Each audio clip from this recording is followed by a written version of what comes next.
Hi ladies and gents, welcome to this week's vlog. And quite a few people coming at the moment moaning about the state of the bunkers. No fault of the greenkeepers, but mainly due to the weather conditions we've had.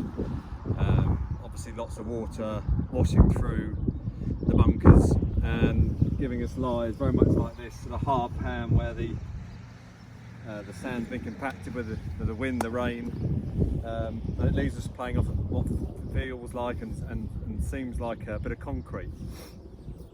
And generally what most people end up doing is bouncing their club off the hard concrete like sand, hitting the ball into the face, or worse still over the green into the trees and making a double or a triple bogey pretty quickly. So I just thought it'd be a good idea just to spend a couple of minutes on just going over the best way to play it. It's a difficult shot, full stop.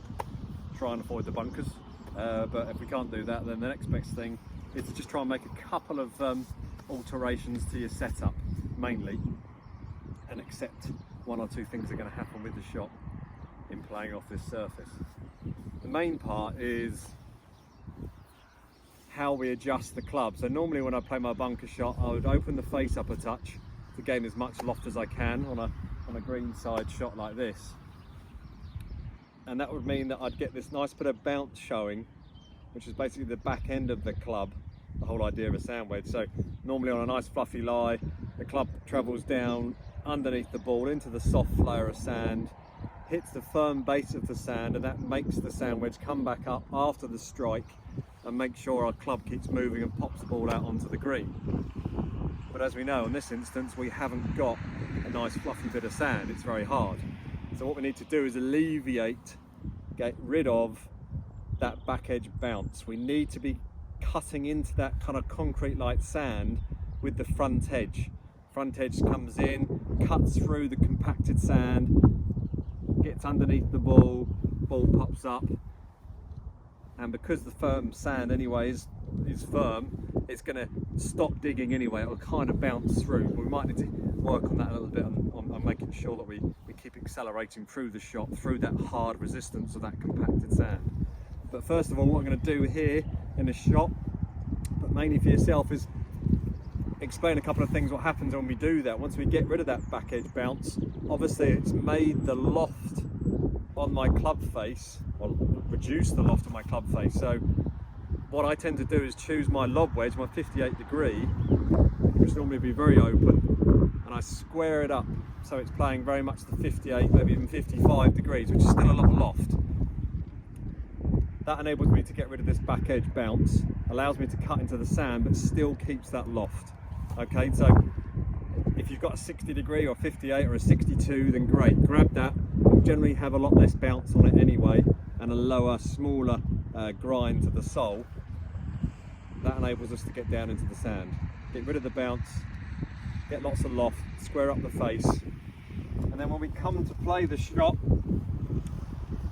we've got less loft, and also to try and make sure we cut through that sand as we strike towards the back of the ball, like normal inch or two behind the ball.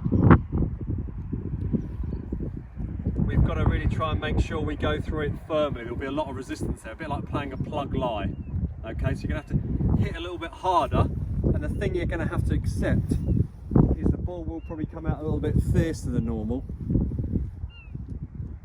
Hopefully carry the face that we've got, but it might run on a little bit more because we've got less loft, less backspin, and probably a bit more sand or wet sand between the club face and the ball, not giving quite so much grip.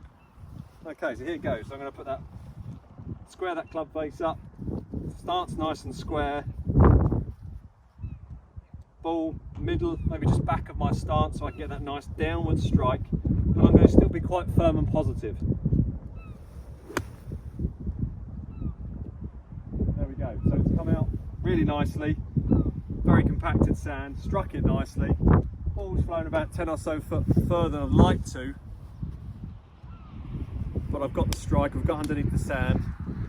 With a little bit more practice and getting a feel for how that sand's reacting at that time, we can really start to dial in the distance. But the biggest tip to take away is get rid of the bounce, square up the face, And because you're squaring the face up, start with a very lofted club, the most lofted club you have in a bag.